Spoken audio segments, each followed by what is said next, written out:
Let's see what happens. It's gonna be an interesting morning. You're alive. It's recording me right now. Okay. I'm gonna do some audio test with the group here. Hello, can you guys hear me? You guys are here.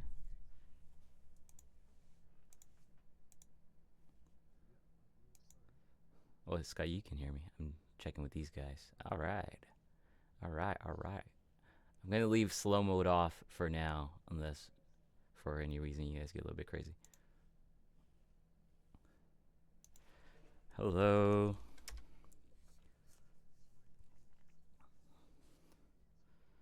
Yeah. Hey guys, we're gonna start in about 3 minutes. I want to say. I just want to make sure everything in the background is working. Whoa. Okay. All right. We might need to slow this down. I'm gonna click slow mode. Let's just do for 10 seconds. Don't get too crazy here. What's up, guys?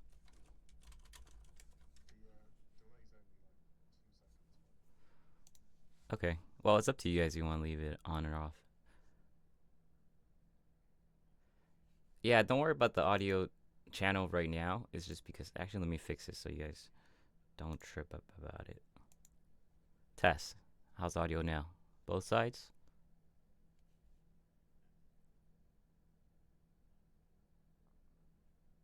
It should be good now.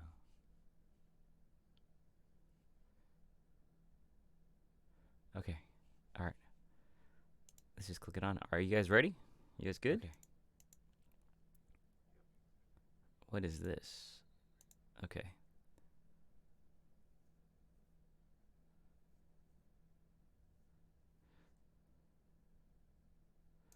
All right, let's get started. All right, let's get started. Let me see, the audio's fixed here again. Mono. Right, let's get started. Mono. Let me see, the audio's fixed here again. Mono. What's up, my friends? Mono. Let me see, the audio's fixed. Welcome to the Q&A. Mono. What's up, my friends? Mono. Let me see, the audio's fixed. Welcome to the. If you guys have any issues with the audio, please let me know. I will be looking at the chat and make sure everything works correctly. But welcome.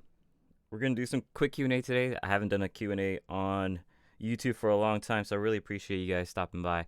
By the way, today is echoing. How's it now?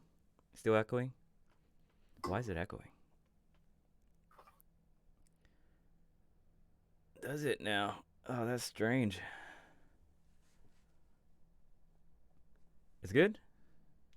You guys cool? All right. Okay. Yeah, technical difficulties. I love it. Hey, so we're starting Q&A today. Today, for the first time on YouTube, I am going to have a few guests that are going to join us. First of all, we do have some mods on the live chat, I think, that are going to help us out.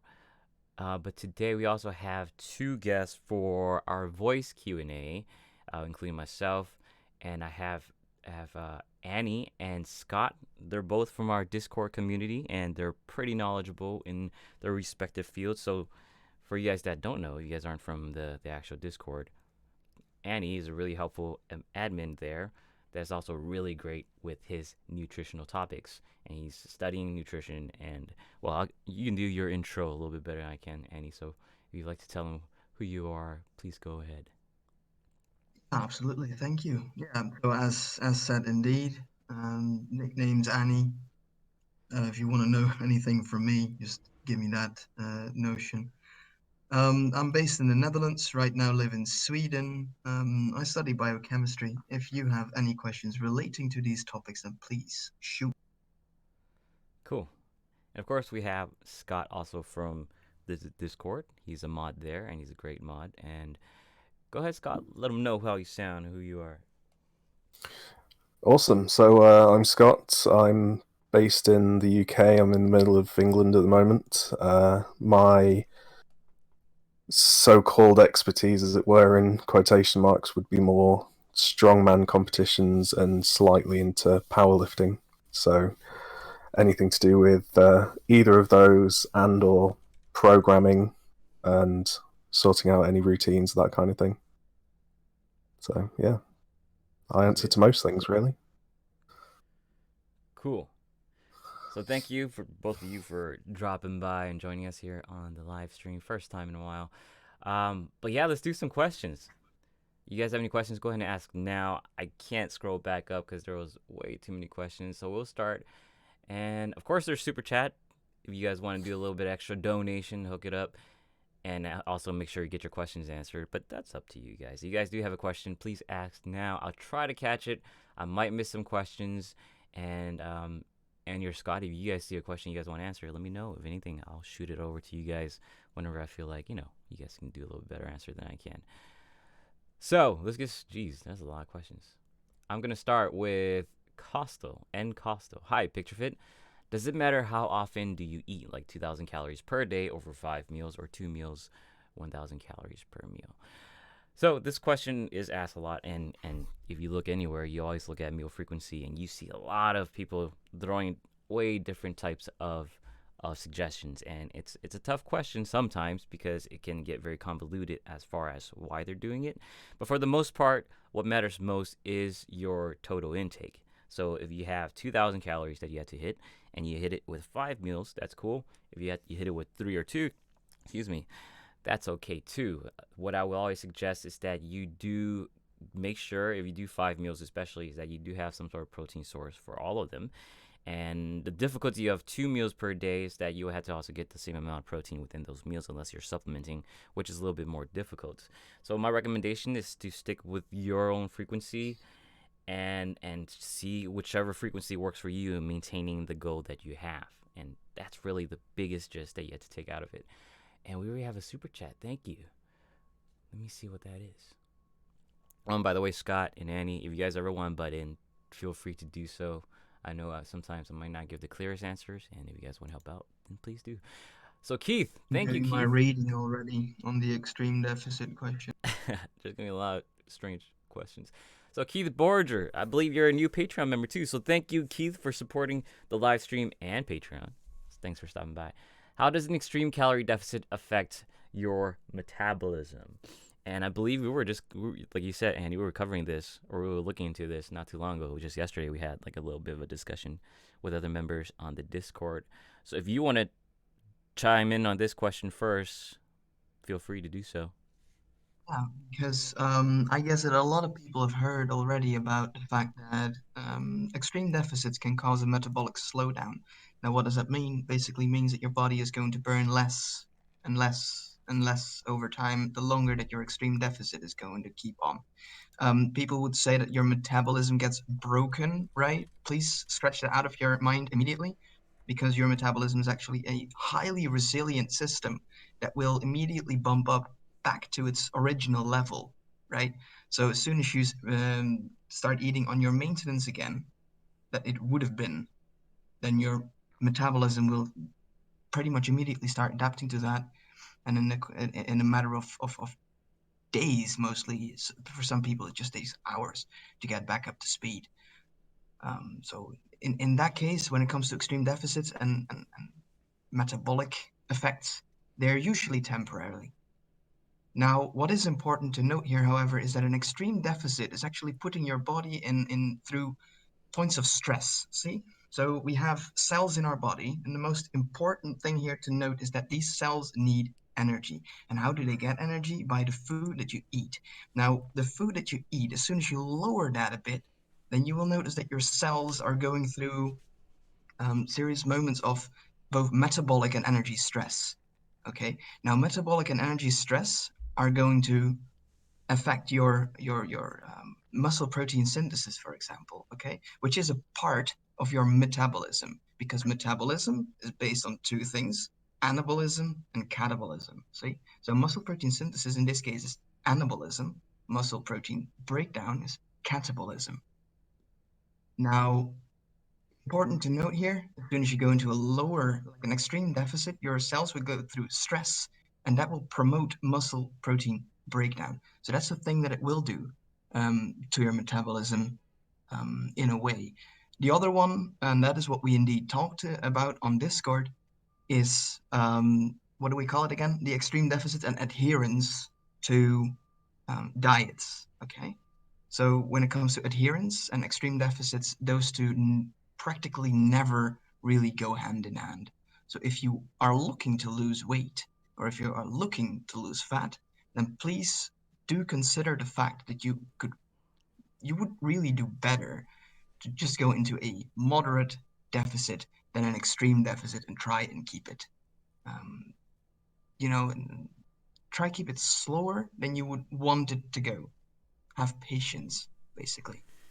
Patience. That's right.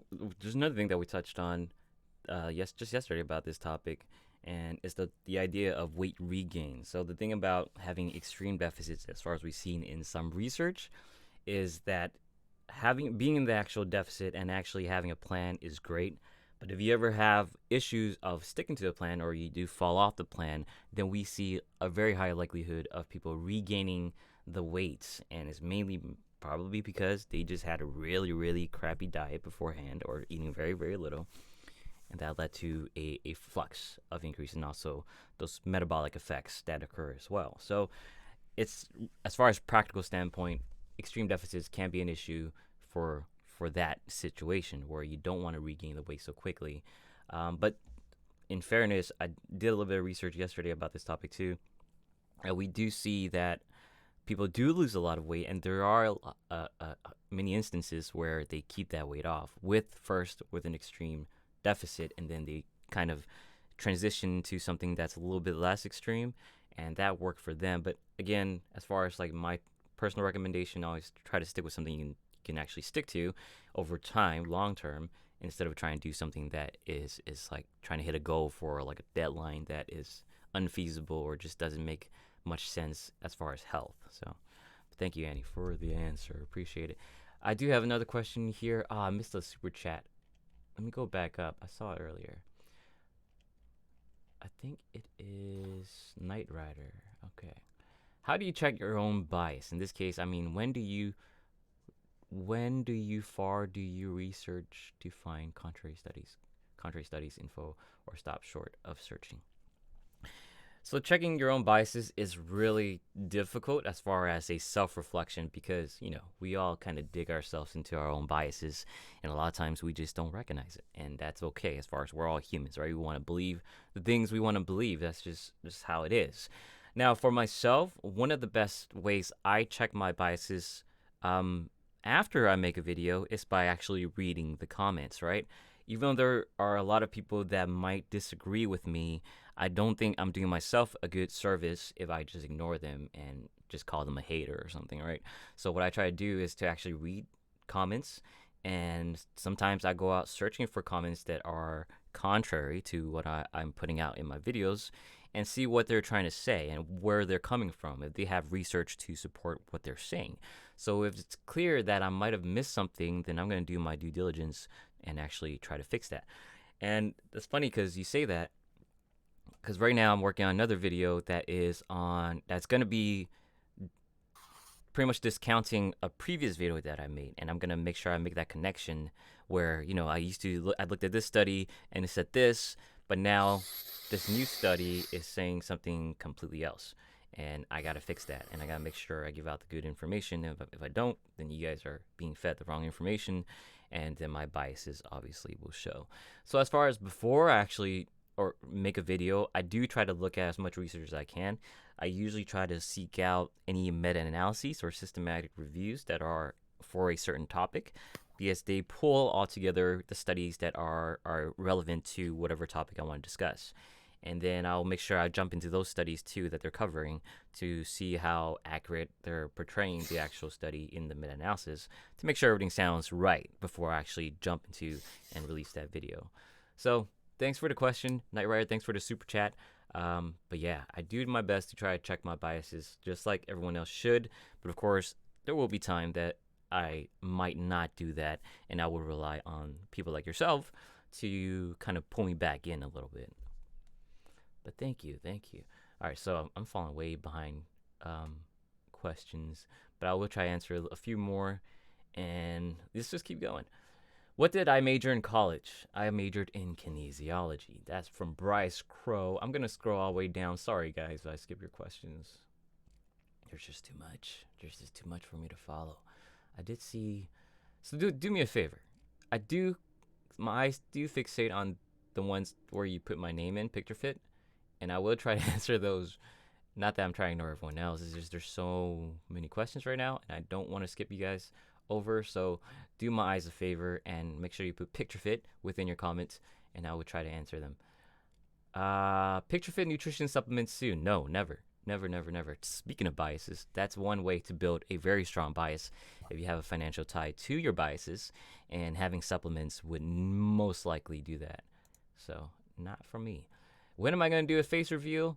Maybe yesterday times never. I almost passed out on my morning run. What do I do? Are you eating enough? Are you waking up after a long fast, which you are, of course? Are you having enough fuel? So pretty much that's what you gotta ask yourself first. Or are you just exerting yourself well beyond what you're normally used to, and then your body's not used to it, and you have to adapt. So take those questions into consideration when you do train in the morning. It might be more of an adaptation issue for you. Maybe you're not used to it, but of course, just for the sake of answering fasted cardio versus non-fasted cardio, there's really no benefit to doing fasted cardio as far as we know. There might be some cardiovascular benefits if you're like an athlete that want to utilize and better adapt to using more of a fat adapted cardio exercise. But as far as aesthetic goes, body composition goes, even cardiovascular goes, there's not that much of a difference if you do fasted or fed. So just quick throw that out. Make sure no one's kind of just jumping into like fasted cardio just because they heard that is good for burning fat. Let's keep going. Again, let me see. Okay, there's so much. Okay, in powerlifting, at what point should you move away from strength training and into hypertrophy training? Can there still be effective growth with enough volume? Scott, would you like to kind of tackle this one about jumping in different cycles, apparently? Yeah, definitely. So a lot of the time, obviously, you'll be in what I kind of consider a general strength-based training blocks. So you're not really specifically peaking for a competition. You're not really doing anything too specific in terms of trying to improve on a specific lift.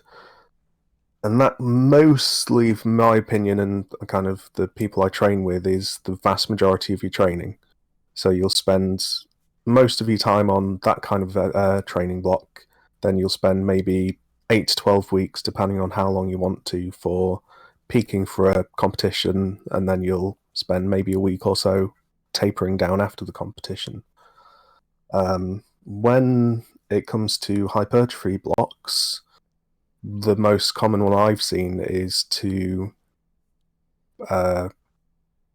put them in 2 or 3 months for like post competition blocks. So if you do 4 to 6 weeks blocks, for example, you can do either 2 or 3, sometimes even 4, depends on how often you compete. For example, someone who competes once a year can do them for a little bit longer. Someone who competes 3 or 4 times a year can do a little bit less because they don't have that longer time to taper up and down for the meets. But generally, I'd say, strength for the most part, but every third or fourth training block can quite easily be hypertrophy. Maybe even every 1 in 3. I do 1 in 5 or 6, I think. I can't remember off the top of my head. But it depends on what your goals are, really. If you want to focus more on hypertrophy over the next 2 or 3 months, then unless you've got a competition, then there's nothing stopping you from increasing the reps, decreasing the intensity, and focusing more on muscle size, and then you can just get back into it whenever you want to taper back up for a meet, really. But no, post competition is the one that I've seen most common for 2 to 3 months. Thank you, Scott. Appreciate it. Okay. All right, let's keep going. James, I play a lot of football, soccer for you, about 3 to 4 times a week. Is this a reasonable alternative to a leg day? I would say well, it will depend on your goal, of course. So if you have more of a hypertrophic, even a strength goal, then I would say it wouldn't be enough, just because the adaptations they're just not the same. So if you have a specific strength goal, like you do want to increase your squat 1 RM, you want to increase your deadlift 1 RM, then you have to actually do those movements. For muscle growth, soccer, something like soccer or football for most of you guys, will be high intensity spurts, which might help some hypertrophic adaptations. Especially if you're a beginner, you will see some benefit to it, but then you will run into a roadblock of having a solid progressive overload. So you might be able to condition yourself as far as your type 1 fibers, just overall endurance, much better when you just do football, but you don't necessarily will have that best of a hypertrophic effect. Again, you can still see some gains. It's just not to the point where, you're trying to like look super jacked or completely change your body composition. You will have to have some sort of progressive overload, and you will have to do those specific movements if you have a strength goal, just because specific adaptations to impose demands. You have to have that type of effect, or type of workout to have that type of effect. Let's keep going. On this topic, playmaker. On this topic, I lift and also play rugby. Is it wrong for me to train rugby on rest days from lifting? It will depend, of course, on the intensity of your rugby matches, or however you're doing your rugby matches, or playing, you're practicing, whatever it might be. Just like anything else, you will have a fatigue fitness level that you have to balance. So if you're doing something like a very intense rugby practice or training, and it totally knocks you out, your legs are sore, and you're totally just beat up, then of course, that's not a good idea to do on your rest day, especially if it's going to have a subsequent leg training day or something that's kind of connected to what you were doing during your rugby matches. So you have to take that into consideration. If it's just like a simple training practice that won't get you sore, it won't necessarily fatigue you to the point where you can't recover in a days of rest, then that should be fine. Treat it like a cardio day if you can, and get back to your program when you can as well. There's always a question of whether you should do either or do both at the same time. A lot of times I think it's okay, but if you really want to tamper down and get into a specific goal you have for your strength training or your hypertrophy training, then you probably should try to do that exclusively, so you don't have any type of competing adaptations. You want to try to stick to one thing at a time. Of course, this is kind of like controversial or debatable topic, where some say you can do both, some say you can do more than one, some say you should do only one, so that you don't have that competing effect. But for the most part, I think it's fine if you do both, if you feel like that's okay, especially if you're a beginner. You can't get away with just doing both. And then if you want to really lock down, then you should focus specifically on one. All right, let's keep going. I did low carb. YT Shooter Gamer LP. Quite a name. I did low carb and intermittent fasting for 2 months and lost 11 kilograms. But what now? Can I start eating carbs again without the yo-yo effect? Or should I continue with low carb? If it's working for you, I see no reason why you should stop unless you're already at your goal and you do want to do more of a maintenance approach. Again, with my belief is always going to be that you do whatever works for you, and that requires a great deal of adherence, something you can stick to, and something you actually see results with. So if you found that balance with intermittent fasting and low carb, then great. But what I don't want you guys to go out and preach is the idea that this is somehow superior for everybody, right? So intermittent fasting has these protective effects or autophagic effects that supposedly will increase fat loss and increase muscle preservation and so on. Or low carb is better because your body doesn't need carbs and it's not a good fuel source, blah, blah, blah. It's not part of your hormonal production, whatever it is. Insulin, of course. I don't want you to get locked into that idea. What you always want to focus on is just understanding that first and foremost, you do need to balance energy. So how much you're eating, how much you're expending, that needs to find a balance. And if you're finding that balance with low carb and intermittent fasting, great, then cool. Hopefully you keep losing weight. But don't get tied on to these very specific supposed benefits that really don't have any research to support it. So personally, I do enjoy intermittent fasting, even though I usually don't tell people to do it, just because that it really doesn't work as far as hunger for a lot of people, but it does work for some. So don't get lost into the idea that you should do something just because you heard it was really good for someone and they're saying it has all these benefits when there's really no research to support it. Okay. I'm going to try to answer the questions a little bit quicker so I can get to more of you guys. Keith, thank you again. Another super chat. Appreciate it. When on a diet and trying to prevent skinny fat, how much weightlifting do you need to do? 3 to 5 days, 30 to 60 minutes.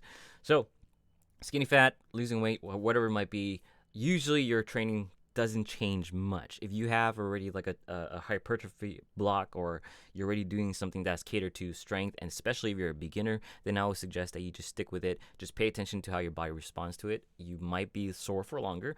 You might fatigue a little bit quicker, but for the most part, the same things that work for you when you're building muscle, when you're getting stronger, also applies to when you're trying to lose weight or you're trying to burn fat and so on. You just stick with it. It's probably the same program you had before. Now, if you don't have a program, then I would suggest that you jump into our Discord, because we do talk about programs and breaking down programs for you and trying to help you out with your program. Of course, we're going to suggest some programs for you too. And that's a good place to start for you. And then we kind of walk through any type of issues you might have with that. So it's a little bit difficult for like pretty much anyone just to talk about like breaking down programs straight out of like a live stream or anything. Not that I don't want to help you, but it's more so I want to help you as detailed as possibly can, and doing so through the live stream won't achieve that. But if you do have more questions, especially you, Keith, since you are awesome for doing the super chat, feel free to join our Discord and tag me specifically, and we can kind of walk through that. But for the most part, answering your question, you don't have to change much when it comes to trying to lose fat or lose weight while training. You do kind of want to do the same things. Don't change it too much just for the sake of like either try and maximize your fat loss or don't get too complicated and confuse yourself for the sake of trying to match a specific nutritional goal with a specific training goal, right? You just want to stick with the basics, do the fundamentals, and then see how that works for you first and foremost.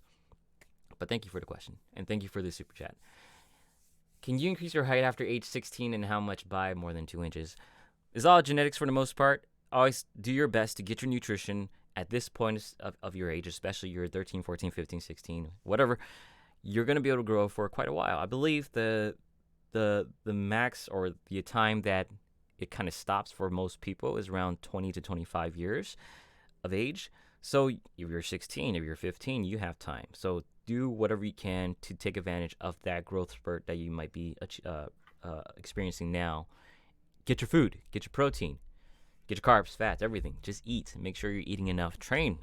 Keep exercising so that you're not just getting all that nutrients and not really doing much other than growing with it. You also build some muscle with it as well. So do that, okay? You do have time. I can't tell you how much you're going to grow just because there's a very big genetic component to it. I wouldn't be too concerned with that, but do your best as far as, like, if you want to grow, make sure you eat as much as you can and just don't eat too much or you just gain too much fat. But just make sure you're on top of your nutrition and don't mess with it. Don't try to go on some extreme cuts, especially when you're 15 or 16, unless you're very overweight and you do have to lose that weight. But for the most part, for the average individual, you just want to make sure you get your nutrients in and don't mess with that as much as you can. Exercise, nutrients, and cross your fingers, your genetics pay off. All right, let's keep going. Have you guys seen any questions, Annie, Scott, that you guys want to jump on to? If not, we can keep going. I think I just saw one passing by with someone that was on a 1,500 calorie diet with 160 grams of protein, and he or she has, or at least is under the impression that they are on a recomp. To be fair, that is for most people below their BMR, their basal metabolic rate. And it is absolutely not smart to go below your basal metabolic rate. So I would definitely not suggest that. If this particular person needs help with his particular situation, then I do indeed recommend to head over to Discord. Give me a tag, and we will be able to figure out if your 1,500 calories and 160 grams of protein is actually the way to go for you. Yeah, we're going to keep plugging that Discord for you guys to be honest, we're really active on the Discord. If you're ever wondering, if you ever wonder how to reach me personally, a good way will be Discord, at least as a free approach. I'll try to answer as often as I can. Of course, I can't be active all the time, but I do try to stay as active as I can within that server so I can help you guys as much as I can. So please join the Discord if you guys haven't already. It's we're gonna have a good time. Sometimes we play some games too, some weird games, but we play something, and you'll get the help you need for sure. All free, no strings attached. It's completely free. I don't ask for anything from you guys. I don't sell you guys anything other than merchandise, which you guys should totally check out PicFitShop.com. So yeah, come join us at Discord if you can, if you haven't already. I really just love talking to you guys, even though sometimes there's a lot of questions. Okay, Designer 4K, do you take supplements, and if so, which ones would you recommend? So I would talk about the ones that I personally take first and foremost, and which ones I would recommend. So by far, both which I take and both which I will recommend, especially if you have a protein, you have issues reaching your protein goals, will be protein shake supplements. For the most part, it can be any type of protein, as long as you try to reach your total goal first and foremost. Of course, I would recommend, if you can, if you're tolerant to it, to get whey protein, because as far as your amino acid profile, the leucine content is by far and away higher than any other protein content or protein shakes out there, including all the plant-based and even beef protein, I believe. So always, first and foremost, you can do whey protein, then try to do that. If you are plant-based, that's completely fine too. There are plenty of protein, plant-based protein supplements out there. There's soy, there's rice and pea protein mixes. There are a lot of blends. So look into that. I do have a video about vegan supplements, which without you guys having to watch it, I do recommend that you try to get soy protein if you're okay with that. If not, then a pea and rice protein blend. I believe it's a pea to rice 70-30 ratio. Usually that's what you're going to see out there. 70-30 ratio pea rice protein blend is a good option because it does have the leucine content and it has a pretty decent amino acid profile. But again, it is just supplements, so make sure that as far as your total protein, you are trying to meet it with as much food as you can. And yeah, so that's as far as protein supplements. Other supplements that I personally take, I do take caffeine for a pre-workout because it does help me out as far as like just feeling a little bit more energetic, and it does add to my reps. So I would definitely recommend that. One thing I'm not taking right now because I feel like I don't need it is creatine, but I do recommend if you do want a little bit more push within your training regimen, then taking creatine can be effective. Of course, as far as creatine goes, there are a lot of non-responders. This is something I really want to start pushing out there and letting you guys know that if you're not seeing effects from creatine, that's okay, because there are a lot of non-responders, people that don't get any effect from it. And if you're one of those, acknowledge that and then just move on. Don't bother with it. But I would tell you to just give it some time because it does take time for your body to saturate your muscle cells with the supplement creatine, especially if you're not doing a type of loading schedule. So if you're just taking 3 to 5 grams a day, I would give it at least 2 months to see if there is any type of effect with it, because it does take about 28 to like 35 days if you're taking 3 to 5 grams of creatine per day. Now, there are recommendations to do a loading phase, which is like about 20 grams per day for the first 7 days, which will saturate fully your creatine stores by the 6th day, right? So there's still that option there. But again, there are non-responders if you're one of those, to understand that. And also, there is a small connection to DHT, which is dihydrotestosterone, which might accelerate hair loss. But usually we only see that with people that are already susceptible to hair loss, and it's usually connected to the maternal, your mom's side. So if your mom's family has a great deal of people that are losing their hair, then chances are you're going to lose your hair anyway. But then taking creatine or anything else that will increase DHT levels, especially at the surface level, might accelerate your hair loss. So keep that in mind. So those are really just the supplements I recommend. Of course, there are also beta alanine and and citrulline malate that have a little bit of research supporting it, which I do recommend if you would like to give those a shot, but it's totally not necessary. They are supplements after all, and that's the gist of it as far as my personal supplement take. Of course, there's going to be questions about BCAAs, there's going to be questions about HMB, and so on. For those, I don't recommend it just because the research doesn't support it, especially for BCAA, even though BCAAs are important, especially leucine. Usually you can get all of those from just your whole protein sources or even your whey protein shakes or any of your protein shakes. And taking BCAAs is redundant, so you're just spending more money on something that you're already going to get or you're better off getting from a different source. Okay, so yeah, right. If you guys, again, Annie and Scott, you guys ever want to chime in, just let me know. I don't mind being stopped and taking a breather. But let's keep going. Yassine, does progressive overload 100% mean you're progressing muscle-wise? I'm not sure what you're asking about progressive overload 100%, but if you are effectively progressively overloading, then you should see gains, especially if you're a beginner.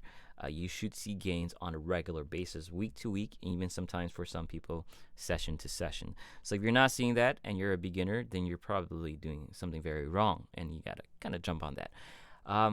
But progressive overload, especially when you jump into the more intermediate advanced, you don't want to totally focus on session to session gains or session to session changes. You want to look at a trend, so over time trend. So maybe the first block you're doing is a hypertrophy block, and then after the block, you can kind of see as far as like muscle growth to the mirror, or if you want to do some measurements, that's fine, body composition measurements to see if there's any changes. If you're doing a strength block, then I would probably don't test yourself every single session just because it's not going to be good for you. And more so just look at your whole block, finish your block, and see if there's any gains afterwards. So that's the gist of progressive overload, right? You're not looking to just add more and more and more. You're looking to see if the results are there. If they are, then you're doing something right. If they aren't, then you have to see if there is something you need to change. As far as what to change, it really does depend. So keep that in mind. All right. I see Paul is kind of doing extra work this morning. Thanks, Paul. PictureFit, this from Haroon Khan. Thanks for inspiring me to lose weight. Any tips for working out with mental health? It's really hard, and some don't understand, but it's hard, and people normally don't understand how it feels. So I would also tell you that I personally don't know how it feels as well. So I don't want to make suggestions because it is kind of out of my field of practice, but I do want to help you as much as I can. I do have a video that touches on this a little bit about as far as like mental health and depression, which suggests that doing some sort of resistance training on a consistent basis might help with that. On the same vein, doing some cardio or any type of aerobic fitness can also have the same impact. Of course, getting yourself up and doing it is a totally different question, which I can't possibly answer, and I don't want to pretend that I can, and I do wish that I can help you further, but that's as far as my understanding, is that if you can, then doing either cardio or resistance training, pretty much any type of exercise on a consistent basis might be able to help you with that. And hopefully, if you can do that, then I really hope that it does. Let's keep going. Face reveal now, ASAP. Man, so demanding. Ivan David, I am 18. I do push-pull legs 6 days a week. My weight was 54 kilos, I believe. Okay, 6 months ago, now it's 58. Am I doing it right? P.S. Not seeing noticeable gains. If it's been 6 months and you're not seeing gains, then there's something you have to look into. But if you gained 4 kilos, which is about 9 pounds in American standards, that's good, especially if it's a lot of muscle. But if you're saying you're not seeing it, especially after 6 months, then I would highly suggest you review what you're doing. If you're doing a PPL 6 days, especially 6 days, which will hit 2 times a week, every muscle group, hopefully, then it should be effective. Now, I'm not sure how you're progressing in those lifts and if you're actually getting stronger. I can't tell over the internet right now. And if you're hitting 2,700 calories and if you're 54 kilos, then I would say you're eating enough. Of course, I don't know how much of that is protein, But as far as what the numbers and everything you're saying here, something it should be working, especially 6 months. If it's not working, then we have to take a deeper dive into what's going on. I can't say for sure. Again, join us on Discord, and if you want to break it down for us a little bit better, then we can do that for you. But right now, what I can tell you is that if you're not seeing effects at 6 months, then something's going wrong, unfortunately, and I would like to address that for you.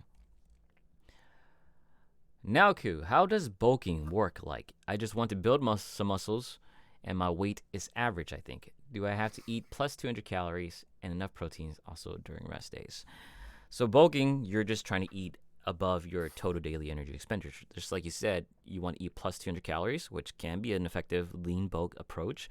Of course, you do have to understand that your body does fluctuate on a daily basis how much energy it burns. So if you have a very high activity day, then you're obviously going to have to eat a little bit more to reach your surplus.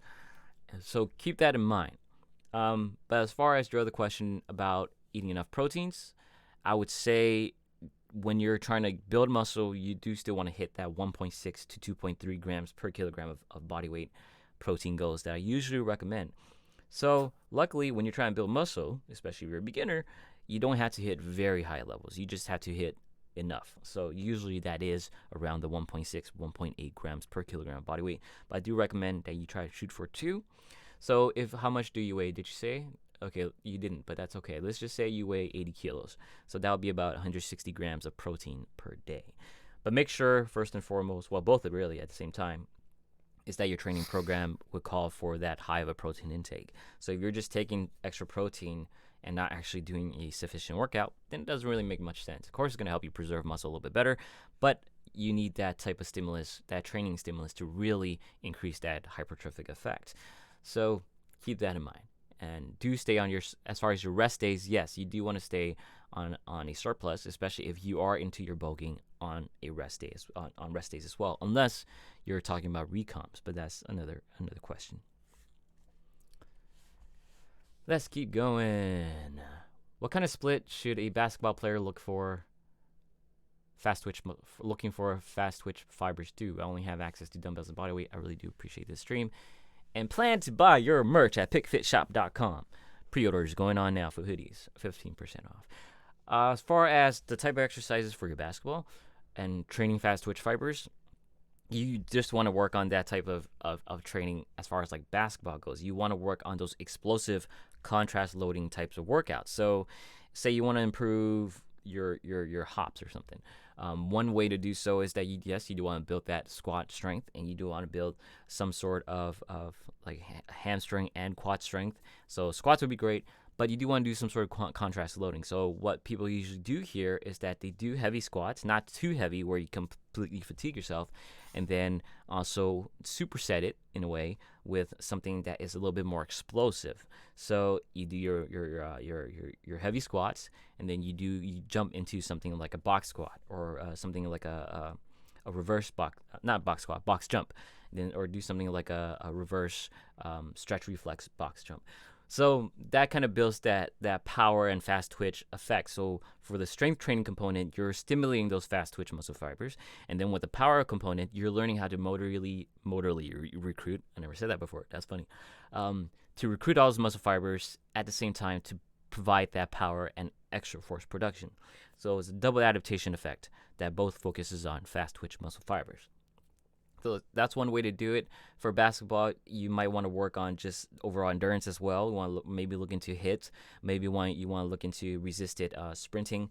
So those impacts or those exercises will impact your type of movements that you normally do in your basketball training as well. So keep that in mind. You do want to do things that are connected to what you're doing on the court.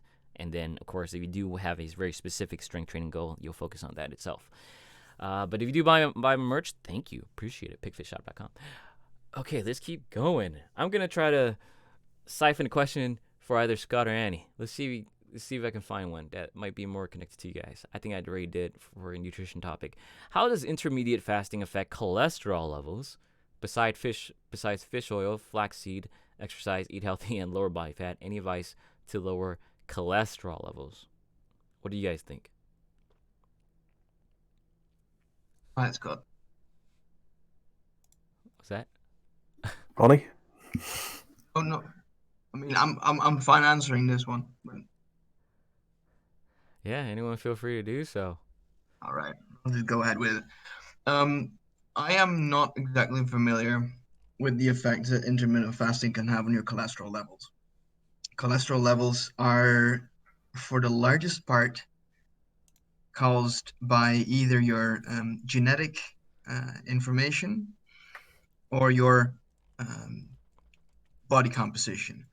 If you have a particularly large amount of body fat, then usually your cholesterol will be higher than normal. Now, it could also be possible that you just have a genetic thing going on. I'm not going to go in detail because people don't care about the details. Um, you can have this genetic thing going on that is going to raise your natural cholesterol levels to particular levels that could cause this word is terrible, arteriosclerosis or something like that. Anyway, it has to do with your veins. Um, so if you would want to lower your cholesterol, then, for example, you could ask yourself, how's your weight doing? How's your body composition? If you're if like high cholesterol levels run in your family, then you could go to your doctor and see if you could get him to verify this and to prescribe you medication for this. There is medication for this as well, but mostly it is related to body composition. So intermittent fasting will not do anything for your cholesterol levels, or not as far as I know. Dietary cholesterol only has about 20% impact on your total cholesterol levels. So modulating it with food is a possibility, but it will not exactly do all that much for you.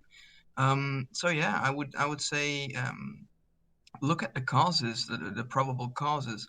Ask your doctor what could be the probable cause of high cholesterol, and act accordingly from there. Yeah, I follow the same sentiments. I can't say for sure about cholesterol effects just because I never studied it, and I don't want to jump into the whole idea of talking about it without the perfect knowledge, or at least a good amount of knowledge for it. Um, but yeah, let's keep going. It's eccentric overload training is the best strength training goal by I can't say her name, sorry, Nazar. Is eccentric overload training the best for strength training goal? So the thing about eccentric overloading or eccentric training in general is that it does have a very big soreness component to it. So if you just from that alone, would it be an effective strength training regimen? Answer is very clearly, as far as I know, no, because it's going to keep you sore. It's going to lower your actual performance of capabilities, your muscle voluntary contraction. So you're just going to be overall weaker whenever you train, or at least you're going to take a lot of time to recover, which of course is going to slow down your progression. So no, and the thing is, we do see a lot of training protocols that use both either and both eccentric and concentric loading cadences, and eccentric only or concentric only, and the real benefit is doing both. So you have to do both in order to build that overall strength capability. After all, our measurements of strength is through our concentric phases. So the idea that you only train eccentrics is going to build enough strength for you to do a very heavy concentric doesn't really make much sense, at least to me. So yes, do your concentric and eccentric, and you should be good to go. Why don't I talk about micronutrients? Since this person's been spamming it for quite a while. I don't talk about it because I like to cover other topics. So the concept that just because I haven't covered it doesn't mean that I don't care about it. Just want to make sure that's clear to everyone. Because if that's true, then I never cared about vegan viewers when I never really covered vegan topics. But I do. It's just one, I want to make sure I got the right information. I don't want to just give you guys all BS just for the sake of having a video, of course. So I'm gonna do my research for it. But for the most part, I just like talking about other topics. There's nothing against any other topic. It's just I like to talk about building muscle. I like talking about protein. Get your protein, of course, and that's usually my main gist, right? Of course, there's other channels that do cover the topics that you enjoy. So do yourself a favor and go check out those videos, other channels as well. That's totally fine with me. But if I ever come to the point where I do cover a topic you like, then hopefully please appreciate it. And if I don't think of it as me ignoring you or not caring about your topics that you're interested in. I just don't have either the knowledge for it, or I just don't have the interest for it. And it's nothing against you. I do try to cover as many like viewer topics or viewer suggested topics as I can, and I do for sure cover topics that my patrons recommend to me through polls. So if you ever want to make sure you get your topic covered, you can check that out. But of course, no pressure there. But yeah, so never ever think that I'm trying to ignore you or anything. I'm really just covering topics that I really enjoy and I find an interest to do. So that's just me. Other channels might do something else, but that's them. Okay, let's go. Can I just Yeah, go for it. small one here? Because I really find this very interesting because I've been personally looking into more vegan and vegetarian stuff as of late. And I would really recommend people that are looking for an open and fact-based discussion to join in on Discord, because I am really looking for things like that, because that way we can actually communicate, right? What are your views on being vegan or vegetarian? What are my views on people that are vegan or vegetarian? And maybe we can actually figure something out, right? Learn from each other. That is, in my opinion, the entire purpose of what this or at least our Discord community has been designed for, learning things. So if you would feel like having a discussion like this, then please do join. Feel free to tag me, and we'll have a fantastic discussion. Can't guarantee it will be today, but it will definitely be somewhere this Right. week. Thank you. So it's about an hour in now to the Q&A, and I love it. Thanks so far, Annie and Scott, for being here with me, and Paul, of course, moderating the chat. We're going to keep going, if you guys okay, maybe like another 15 minutes, and then we're going to start wrapping things up. But I do want to touch on, of course, the Discord again. I know we say it a lot, and it might be tiring for you guys, but really, if you guys do have questions, we will answer it on the Discord for sure. It might not be from me, it might not be from Annie, it might not be from Scott, but we do have a good amount of people in there that are more than willing to help you guys out, and if you have other like very mundane questions that we can't really jump into, please check out the Discord, because people are willing to help you on those questions. And of course, we have Nicholas, that just joined us today. Did you join us earlier? Thank you. He's the mod. Don't talk to him too much. He might ban you for saying hi, so be careful with that. I'm kidding, kind of. Jennifer, thoughts on Jeff Nippert's super high protein diet? I like it. Actually, it's not that high. If you ask me, if you ever see my videos, it kind of fall in line with what he says on his recent protein video, right?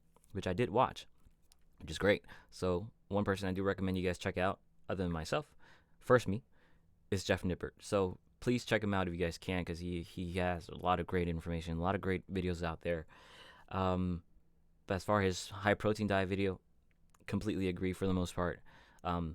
Especially on the part where 1 gram per pound is usually best for most people. And if you have very specific goals, or you're at a very specific point in your training, then it might call for more.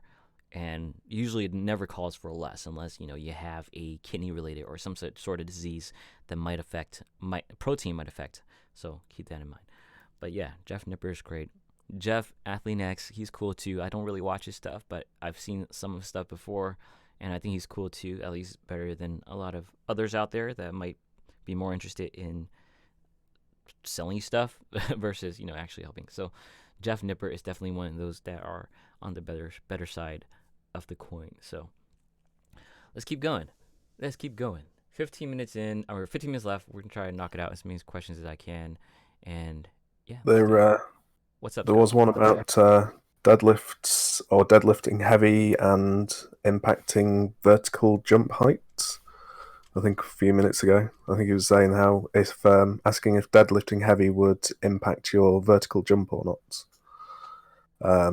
And if anything, if you kind of implement heavy deadlifts into your routine on a semi-regular basis, not too often to impact recovery, and not too often to impact on your explosiveness training, so not making sure that you don't remove too much of the kind of training that you do for explosiveness, it can actually help quite a lot. Say if you did 80 to 90% low reps, but then still focusing on the speed of the rep, obviously while ensuring good form, you can kind of almost to an extent train your neuropathic response. So you can train to be able to fire neurons a lot quicker and more effectively by using heavy percentage reps. And then if you then tape back down and use the similar amount of time for lower percentage reps, focusing even faster reps while still maintaining the same form, it allows you to get that speed into the rep and the snappiness into repping, and that can increase your ability to jump fast from the floor, and the extra speed you'll get from implementing the fast deadlifts and the heavy deadlifts will hopefully increase the amount of force you can project from the floor, which will then increase your vertical height.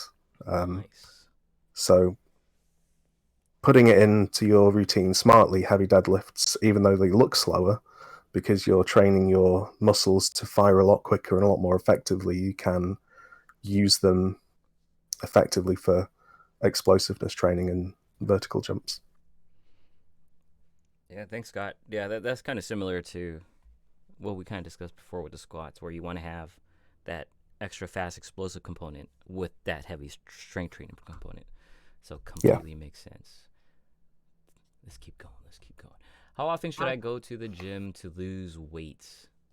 Because I'm kind of confused on how to keep a calorie deficit during the week. Whenever you are trying to lose weight and you're trying to stay on a deficit, of course you still want to do your strength training and your cardio if you can, but you do want to look at exercise as a form of calorie expenditure, energy expenditure, and how that's going to help you maintain your deficit. So of course, if you can exercise more, that is going to allow you to eat more while still maintaining a deficit.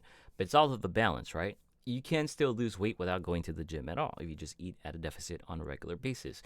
Of course, adding that gym component is what kind of makes it, as far as like your total food intake, makes it a little bit easier for you to adjust. So there's not really an answer like how often you should go to the gym. It's more so go to the gym for the sake of its muscle preserving effects, so you don't lose muscle while you're in your calorie deficit trying to lose weight, and also for the cardiovascular and just overall the strength and hopefully maybe muscle building benefits. So that will be up to you and your capability, your schedule, and everything. Just make sure you do try to do as often as you can, so you can take advantage of all those benefits, including in it, so you can have an easier deficit over time. Let's keep going. Hi, PictureFit. I just read that question. I just didn't scroll down. What days do you work out? Designer 4K workout, and what day would you recommend for me? I'm homeschooled and have a lot of free time, so I do a full body split 5 days a week. If you're doing a full body split 5 days a week, I don't see anything wrong with that. So stick with it. It really depends on what you make available for yourself, and then understanding your availability, and then fitting a proper program within it. For myself, I do go about 4 times a week, so I have kind of like a full body, not a split, but I do full body on every single day as much as I can. Some days I would just do legs though. Like if I just don't feel it, then I'll just do a leg component, and then I'll just do maybe an upper component. But your goal is to try to hit that 2x muscle group per week as often as you can. It doesn't necessarily have to be so structured, although I do recommend some sort of structure for beginners, because you just need that type of structure, that foundation, understanding the fundamentals first before you kind of venture off to kind of building your own program under your own schedule. So I'm at the point where I can understand, my limitations and what I want to work on the most, and how I can meet 2x muscle groups per week without necessarily going very heavily on a structured program. So if I know that today I can only do legs, then I will know the next time I will have to fit my leg muscles at least one more time for the rest of the week. And if I know I only have 4 days, then I have 3 more days to kind of allot that and make sure I reach that goal. And if I still can do some upper body on the same day I did legs, then I'll do that. But also we'll take into consideration the volume. If I'm doing very low volume work or just very low work in general for my upper body on my leg days as well, then I know that the next time I would want a higher intensity, higher volume approach to my upper body first, and then I'll do maybe a lighter load or a lower volume leg exercise as well. So again, my goal is to try to hit that 2x as much as I can. Doesn't necessarily have to be structured in a way where, I can only do legs, I can only do back, I can only do pushes, pulls on this day and nothing else. Kind of find that balance altogether. I just give one more here. Sure. Because I saw something passing by a whole and back, and you actually replied to it as well. Thoughts on Stephanie Buttermore in this? Well, to be fair, in my fair opinion, also from a nutritional and from a biological point of view, I personally really think that Stephanie Buttermore has more balls than the average guy on the internet. What she did in an attempt to fix something that has been agonizing her for years was actually giving up literally everything that she felt was right about her body, right? She gave up her leanness. She gave up her basically her whole fitness image that she had built up at that point. Now, she did that because she wanted to feel better, right? Now, that is commitment. And I don't really care what people say about her and about her methods and her means, but I have to say, if you are willing to go into something so dedicated as she did, then you really deserve all the all the praise that you can get, in my opinion. It is really a very big step that she took. And Stephanie Buttermore, I don't know a lot about her content, but I do know something about her all-in decision. That is absolutely commendable. Man, I gotta tell Jeff Nipper about this live stream. He's getting a lot of shout outs, him and Steph. So yeah, they're both great in my book. If there's ever people that I want to recommend more, if they want, especially when it comes to like technique or anything that I personally can't cover just because of the limitation of my content. Of course, I can kind of cover it, but it takes a little bit more work. I'll always try to recommend Jeff as one of the first people I talk about. And of course, Steph, I believe they're a couple, right? Still. So, I'm pretty sure they bounce ideas off of each other. And if that's great. I'm pretty sure they have a lot of good information themselves. And I personally never checked Steph's channel as well, at least not too much. I think I watched maybe 1 or 2 videos. But just knowing where she's coming from, her background, and again, like what Annie said, her commitment to proving, especially trying to do something that a lot of other women, especially women, wouldn't do just because it might be costly to their own aesthetic and their own following. That's very commendable when it comes to that. So give her a big thumbs up as well, Jeff, of course. And yeah, and speaking of Jeff Nippert, if you guys already follow his content and follow my content, you guys probably noticed some similarities to it. And let's just say that there might be some extra videos down the line that might involve the both of us for now. We'll just say that. Let's keep going though. So is a calorie deficit about burning more calories than you eat, or is it supposed to be about eating less than you are supposed to? So they kind of go hand in hand. So if we assume that what you're supposed to is your total daily energy expenditure and you're supposed to eat less than that, then yeah, that is a calorie deficit. What was the initial? So is the calorie deficit about burning more calories? It can be both. So it is both. So you have to look at it in 2 ways. So your total intake, right? So however much you're eating, calculate and find out your calories, and that is your total energy intake. So let's just keep it simple. That's how much you eat. And then your total daily energy expenditure is a mixture of many things. So it could be your BMR, like a lot of you guys might have heard before, basal metabolic rate, the amount of energy burned at rest. So assuming you're not doing anything for the whole day, that is your BMR. Just for the sake of surviving, that is your BMR. And then there's thermic effect of food. So choosing the types of food you eat does matter. So if you have a lot of protein, that will increase your thermic effect. Thus, you burn more calories. Carbs and fats burn a little bit less. Then there's also NEAT, non-exercise activity thermogenesis. Pretty much is all of the calories you do burn that are activities you do unrelated to exercise, just as the name might suggest. So that can be just walking around, taking the dogs out for a walk, doing chores at home, dancing, anything non-exercise related. That will be your NEAT. And then there's also exercise. Of course, there's exercise. So all the energy, calories you burn on exercise.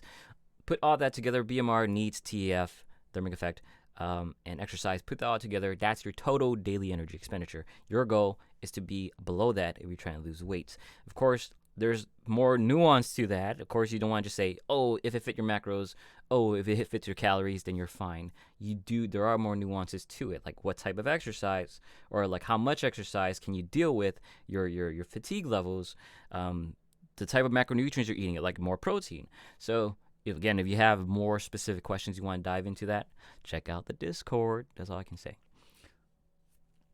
Let's keep going. Designer, you've been asking a lot of questions about what to answer this. I might not answer this because you broke 3 bones in my foot and couldn't walk on it for months. How do I make them the same size? Now I have one leg bigger than the other. How do I make them the same size? I don't know how old you are, and I don't know how long you're training, but if you are new to training, usually that's not going to be an issue. Sure, it might be atrophied a little bit more than the other side, but your goal is just to jump back. For now, especially you're a beginner, jump back to just bilateral movements with both legs, movements like squats, deadlifts, and slowly build up to it. Of course, you might have that imbalance, and you do want to pay attention to that, but if you're completely new, there will come to a point, as long as you're doing everything correctly, that there will be a balance. Some might suggest that you do single leg unilateral exercises, which I do recommend, but don't ignore the stronger side just because you have an atrophied or weaker side.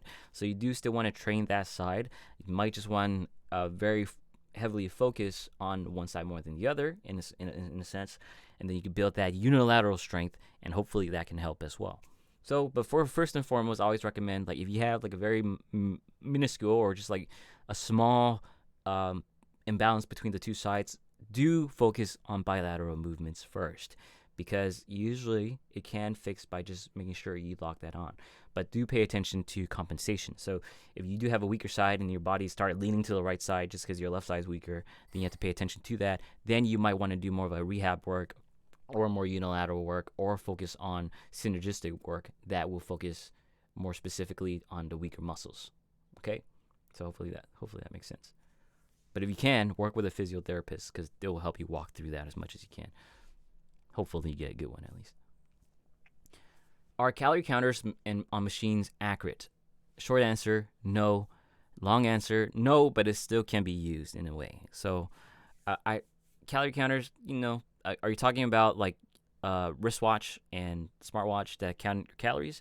If it's based on heart rate, I think there's a level of accuracy enough to it where it can be something functionally effective, so something you can use. But what I wouldn't be caution of is to be very tied into the idea that it is accurate. But you can use it. So let's just say that you have like a Garmin watch that is calculating your calorie total, right? And it's going to give you, especially you might want to take some time. I think Annie knows a lot about this actually. To give it some time to calibrate and understand your body, then it's going to give you as accurate of a read as it can about your total calorie expenditure for the day. Now, what I don't want you to get tied on is just, if it says 2,300, doesn't necessarily mean that eating 2,300 will be your maintenance. There is going to be some margin of error, but if it says 2,300 today and 2,400 the next day, then I think it's a lot safer to assume that you did burn 100 calories extra on the second day. But again, the accuracy of its total might not be completely correct. There is a margin of error, but if it does calibrate well enough, then the differences between one day to the next, I feel like, is fairly accurate. So, but yeah, that I do like the I actually have a Vivo Active 3 myself, and I do use it, and I do look at it on a regular basis now. I just got it recently, like about a month ago, because Annie's been recommending it, and I feel like it's a good. I don't no sponsorship with Garmin or anything, but I do recommend, if you can, check it out if you can, and see if it can help you out. It's definitely opened my eyes as far as like understanding my days of inactivity, how much that can affect my total calorie expenditure versus the days where I actually do more things outside. So it might help you open your eyes a little bit as well. Oh, we're reaching that point. Yeah. What's up? It's what you say. I'm also using the Vivo Active 3. The thing with the Vivo with Garmin in general is that they have a very strong software behind it. That is very important because data interpretation is always being done by software. And if the software is basing itself on trustworthy data sets, and it also has a good sensor on the hardware itself, then your readouts will definitely be more accurate than it would be when it isn't the case.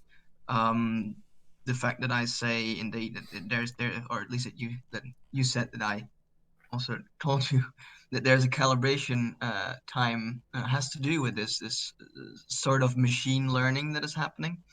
Um, what it what it gives you, a fit tracker like that, basically, is an insight in what could be around and about the amount of calories that you burn. And it bases itself on heart rate, it bases itself on motion, and heart rate and motion are both very strongly correlated with caloric burn. It will never be 100% accurate, but it will definitely be able to approach it. And I have been using the calories that my Vivo Active 3 has been uh, passing on to me as the range that I should be consuming. And my weight gain or during a bulk has actually been pretty much correlatable with this watch was telling me. So when it comes to accuracy, I guess that some of them are actually.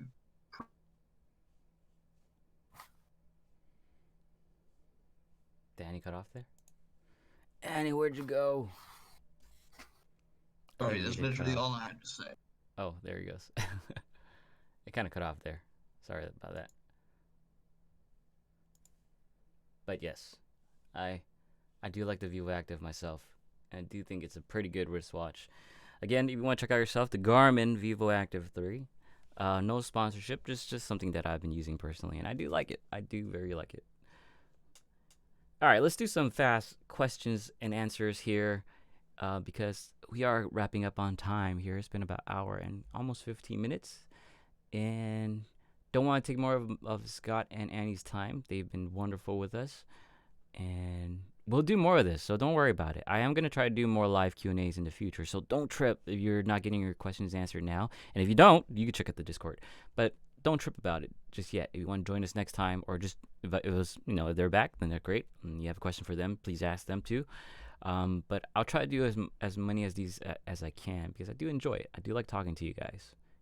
It really helps kind of keep my brain busy and on top of topics, and it kind of gives me an idea of what topics you guys want to talk about, and maybe I'll cover in future videos.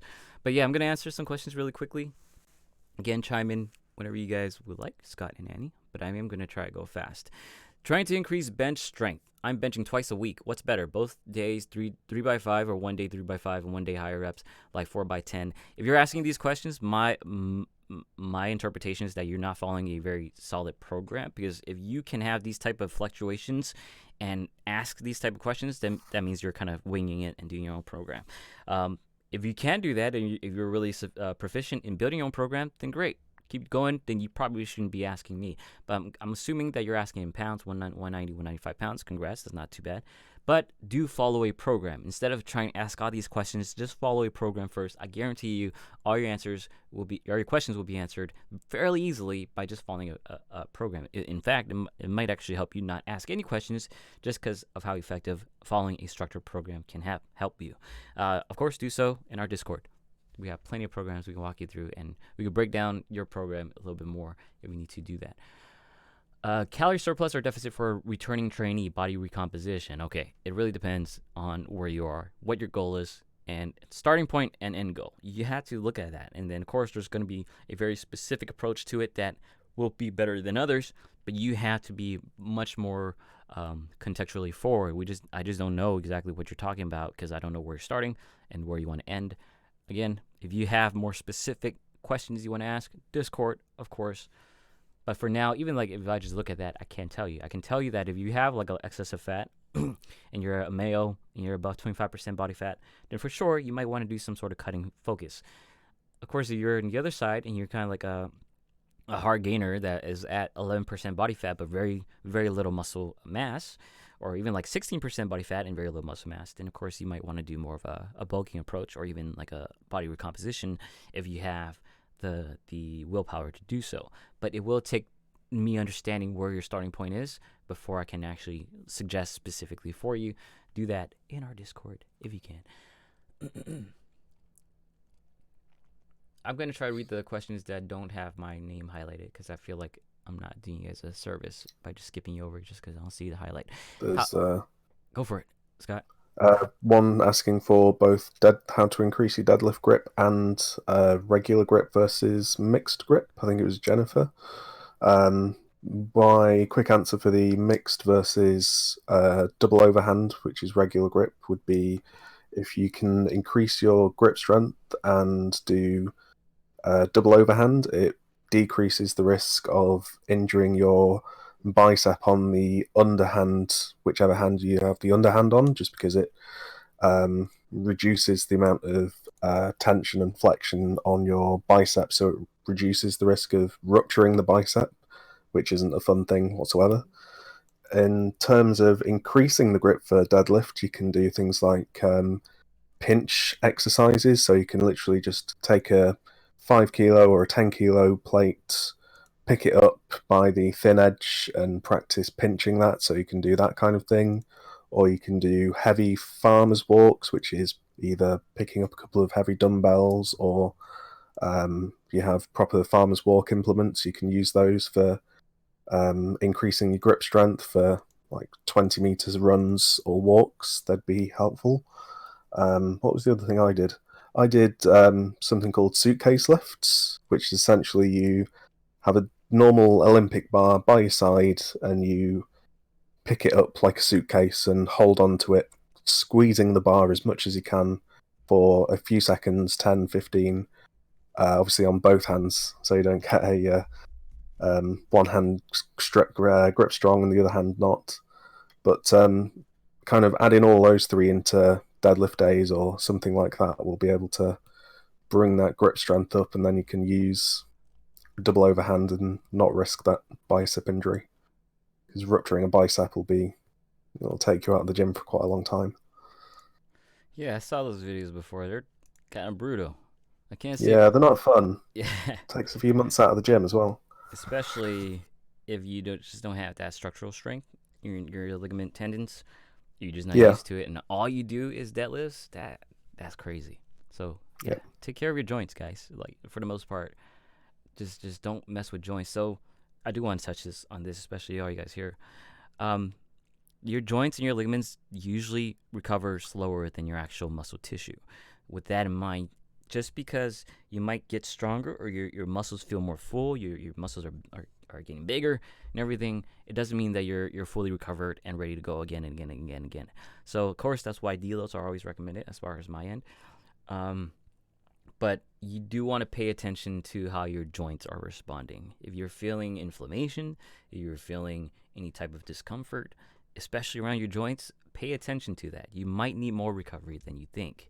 And if you don't properly respond to it, and you keep training and you keep going and you ignore the pain, you take NSAIDs or any type of anti-inflammatories to try to deal with the pain and not actually just recover, then you are even at a higher risk, especially if you do something very heavy that your body's not used to, of tears, of ligament tears, especially tendons totally releasing in the bone. You have to pay attention to those things. Not trying to scare you guys. It's more so, train smart. don't train for the sake of just pulling the heaviest weight off the floor, especially when you're not ready for it. PLA maker, can you tell us a little bit about you? I'm PictureFit. I do have a name. If you follow me on Discord, you might know my name already. And as far as my education background, kinesiology, of course, in a college, and I did some personal training certification, which is very easy, not as hard. Well, if you guys do have the kinesiology background, it's super easy. So if you guys are already on that track, and if you guys wondering how to do that, it's kind of like laughably easy. But yeah, I'm certified with ACSM, American College of Sports Medicine, and that's where, as far as my credentials stand. But I do so much more on just researching, and I love researching. And to be honest, I'll say, I spent 4 or 5 years in university learning about the fundamentals of biomechanics, physiology, and all that fun stuff. I learned so much more from after the fact, actually jumping into the research and learning from the research rather than textbooks. Of course, I'm not saying everyone's going to be the same. I think higher education can be important for a lot of people, especially if you want to do like masters or doctorates, PhDs, all that fun stuff. But for me, I'm pretty comfortable where I am as far as credentials go, and I try to further my understanding through just reading more research, experience, anecdotes, of course, and trial and error, pretty much. PLA maker again, pre-workout, yay or nay for the most part. Yes, I think it's a good idea for if you're not too sensitive to caffeine, especially if your pre-workout is a stimulant-based pre-workout. But like anything else, understand the label, understand what you're taking before you take it.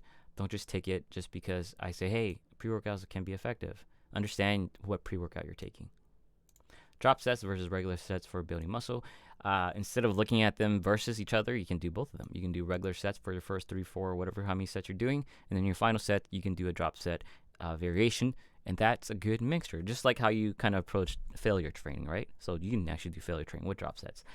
You might want to just reserve it for the final set so you don't burn out your initial sets and then your subsequent sets are just really poor, right? So find that balance. Usually for people, reserve 2 to 3 reps within your regular working sets. And then you jump into your final set and you can do some variation of drop sets, failure training, and really kind of push that extra stimulus. As far as it being more effective, we don't really see that. It's more so, something that might be over a mental approach. And for some people, it might just be a way to actually reach closer to their maximal stimulus, because they might actually be stopping way too early in their sets and not getting enough of a stimulus. So, especially beginners. A lot of beginners just, they just quit too early on their sets when they can do a lot more. So keep that in mind. What aminos in a good BCAA supplement should I look for? There's only 3. There's isoleucine, valine, and leucine. But if you follow this channel enough, I would never recommend BCAAs unless very specific circumstances, like a very catabolic event going on in your life, and you just need that additional leucine intake, or maybe for muscle soreness. But for the most part, I always recommend just getting a protein supplement, total protein supplement, like a whey protein, and you should be good to go versus just taking BCAAs. Is kinesiology the same as physiotherapy? No, they are not. Kinesiology is more of a fundamental. So it's like the foundation laid for you to jump into different tracks. So it's covering physiology, it's covering biology, it's covering biomechanics. So all the very fundamental things you need to know, understand about the human body. And then you can venture to different tracks. So like physical therapy, it's one track. There's occupational therapy, more fine motor. You work with occupational therapy. There's pedagogy, so teaching. There's exercise science, so learning and actually researching and understanding the effects of certain things on human physiology. So kinesiology is more the base, and then you choose which way you want to go with it, and then you'll specialize in a specific area like physical therapy and so on. But it's where you want to start for the most part. Let's keep going. Okay, all right, we're running low on time, guys. What should we do? How are you guys, Scott and Annie? Annie, are you still here? Yep, still here. Okay, cool. If you guys have any questions you want answered, go and let me know. I'll shoot over. Let's do 10 questions. I'm gonna just shoot as fast as I can, and see if I can give you guys the answers. And then if you guys have any questions you guys want to answer at the end, or anything you guys want to talk about before we go, please feel free to do so. But let's start. What are my thoughts on eating below BMR for losing weight? No. Is bodybuilding a sport? Yeah, in a way it is. How to train unbalanced rotator cuffs? Use cables. Let's just say that. Don't use dumbbells. What do you think about electromuscle stimulation machine like Comprex for muscle recovery? Nah. I'm giving too easy of answers. Okay, 5 months ago I had lung surgery and now I have nerve damage. Okay, I'm just gonna stop there because I think you're asking the wrong person. I don't know what the question is, but I can't jump into that. It's not my field, and I don't want to give you a bad answer. Best width for bench press for muscle growth. Find a width that is you're comfortable with first and foremost, and then making sure that you're perpendicular to the ground with your elbow, for the most part. So you want to your elbow should stay right below your actual wrist, where it makes contact with the bar, and that's where you want to start. Now there are videos, not mine. Check out Juggernaut Training Systems. They do touch on bench form and especially grip. So look into that and see if they can help you. But for the most part, the general understanding or general focus is flaring your elbows to the point where it is right below your wrist. I think it's most comfortable, and not going too much of a flare where you're almost abducting too much on your bench press. But check out Juggernaut Training Systems. They'll give you a more detailed analysis and help you out. What for muscle imbalance example? One bicep is different from one other. How to fix? Do some bilateral work. If you're a beginner, you still have a lot of training to do. Do more stimulus work. Give it time. For a cutting plan, 3 days a week, push-pull legs, what rep set range and total sets on a given day should I be shooting for? It depends. It really does. So go and check our Discord, ask your question again, and ask more specifically exactly what you want to do, because I don't know what your PPL you're following. I don't know 3 days a week, how effective it is, and what your conditioning is, how much rep set volume you can deal with. So pay attention to those first. I can't answer your question now, but for the most part, if you are doing a PPL, follow a PPL program. Don't just jump into your own PPL and think it's sufficient. Follow an actual program and see if you can stick to that. Whoa. I just jumped really forward. Have you heard of David Lade's back problems caused by his heavy lifting in his teens? I haven't. Sorry, I don't know. I don't follow that guy. If an individual took PEDs before they reached their natural genetic, I have no idea. Just take a normal grip. Okay, that's actually answering someone else's question. If I feel an ache when I'm benching, should I continue the workout or nah? Depends on the ache. Depends where it's coming from, and it might just be a form issue. It might be that you are having an overly high flare and abduction with your bench press, and then that's what's causing the discomfort. It really depends on what is going on, and we do have a form check channel on our Discord, so maybe you can post a form check and then we can kind of walk you through, see if we can look at any kind of issues you might be having with your form, fix those first, and if that helps you out, then perfect. What do you think of having your shake 20 grams protein with simple carbs, 30 grams of sugar post-workout? Student dietetics here. I was told that because insulin will get the amino acids in the trained muscles. Now, in fairness, there is some research that suggests that you should take your protein with a carbohydrate source, especially a protein shake, and it might increase protein uptake.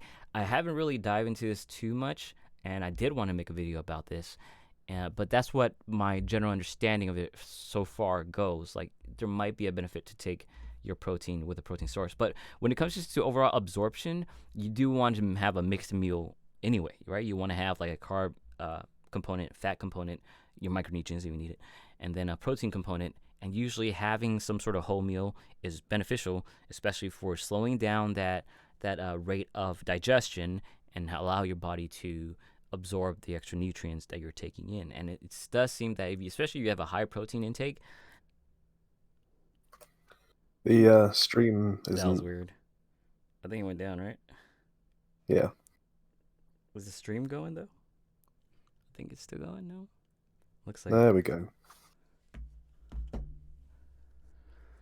All right. Well, that was unfortunate.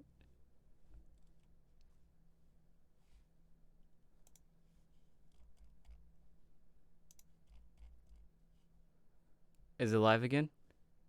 Looks like it's live again, yeah. Yeah. For some reason, And we are back. my chat box is not connecting. What's going on? Unable to please try again later.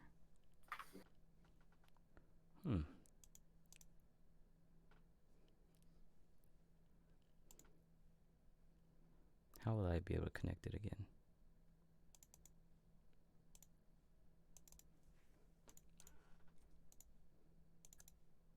Maybe this is the part where we invite people to Discord. Alright, I think it's live again. I don't know what happened. Can you guys hear me? That was strange. It's definitely slower now. What happened? Please join our Discord for further questions. Yeah, that's a good idea. All right, so it looks like YouTube is well, it's actually my internet, to be honest. YouTube is kind of effing up. Sorry, guys. Sorry for the disconnect. How about we do this? Yeah, if you guys want to continue, I can continue maybe just like another 20 minutes. And probably like 10 minutes because I do have to go on Discord. So sorry that this kind of cut off, but I don't know how stable it is, and I don't want to disconnect you guys again. So I am going to end the stream now. I do want to thank Scott and Annie again for stopping by. Thank you. I really appreciate it. It really helps, giving the best answer as we possibly can, especially if I don't have the specific answers for, like powerlifting or nutrition. So appreciate it. If you guys have any closing remarks, feel free to do so now. Nothing in particular. Just want to thank you for having me on as a guest. It's really fun to be part of the PictureFit community, as it were. And yeah, just glad I can chime in and give some information I can. I'm on the Discord server too much, some might say, but I'm always on there for questions and answers and trying to help out as many people as I can. So yeah, it's been good. Thanks. Indeed, just plugging in on the thing that Scott said. Indeed, our community on Discord is just it's great. Really, it just keeps me returning every single time. There's always people with valid questions. There's also a lot of people with the same type of questions, so that makes me believe that there's still a lot of things that we can do about clarifying things in the world of fitness, health, and nutrition. But the main takeaway of all those questions usually come down to don't overthink things if the big things are not yet in place. If your diet is not yet on point, don't think about supplements. If you are not even remotely close to your genetic maximum of gaining muscle, don't worry about the genetic maximum of gaining muscle that you may actually possess. Keep things simple for yourself. That will actually make it so much easier to achieve your goals. So just take that one away. Do absolutely join Discord. If you have any more questions, especially regarding nutrition, do feel free to tag me or anyone else on Discord. And indeed, thank you for having me, PictureFit. Thank you for your trust. Oh yeah, of course. Yeah. Oh yeah, of course. Can't do that without you guys. Like especially the Discord. It's pretty well run. I could tell you guys that, and I really enjoy being there as well, and helped a lot of people hopefully. And if you guys need help, please come check out the Discord as well. But yeah, that'll be it. Thanks again, guys. I will try to continue a little bit on Discord right now, but not for long. But if you do want your questions answered, I will be able to answer that on the Discord. Come check it out. Now, I am going to close the stream, and then I'll jump on that right away. So thank you again, guys. I'll see you guys next time.